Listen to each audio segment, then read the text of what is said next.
had this WhatsApp group that we all of the students had made, and I had approached some of my friends on the group, and the three of us had met. Like one of them was my friend from undergrad, the other one was the who we met on the WhatsApp group, and the fourth one was whom we had got in contact through Facebook forums. Basically, what you should be looking for is flexibility in your roommates. You don't want to be dealing with really stubborn or who haven't really lived outside their house, and you might want to ask them questions related to food options and expenses upfront before going signing a lease with them.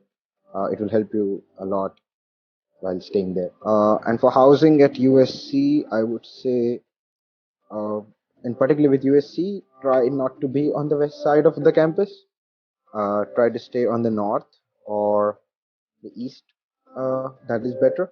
The west side, while I was there, wasn't that safe, uh, but now it has improved.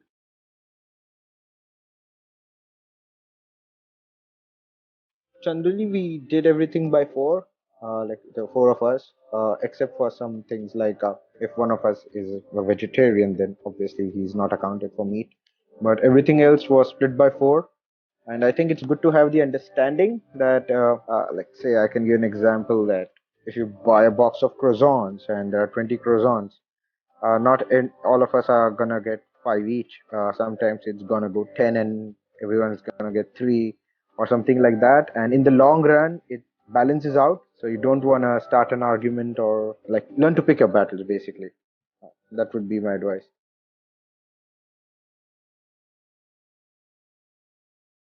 In my first year, it was like 500 for my rent, which included everything. And books were all available online. PDFs are available, and the others are available in the library. So didn't spend much.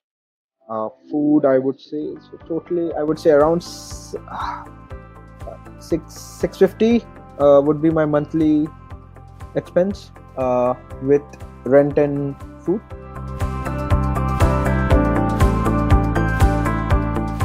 Yeah, so it's cheaper to cook by yourself rather than eat out. So I would suggest learn some basic recipes, dal chawal, potato sabji, whatever is easier for you and whatever you feel like eating and you won't get bored of. Essentially, Maggie. Basically, the first 2 semesters, all home, like we used to cook a lot at our place.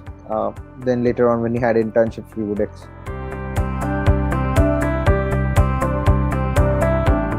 I hadn't actually been part of a hostel or something before I left from here, so that was the only difficult thing.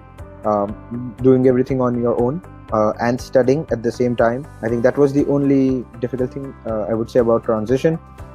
Being California, the weather's quite similar to Bombay or India, so it's not that homesick. You get good food, a lot of food options, Indian, non-Indian, all accounted for. So I think for me it was not a big transition, but yes, there were some of my friends who had the homesickness, and most of them were so busy in the first semesters you didn't have time for it after all.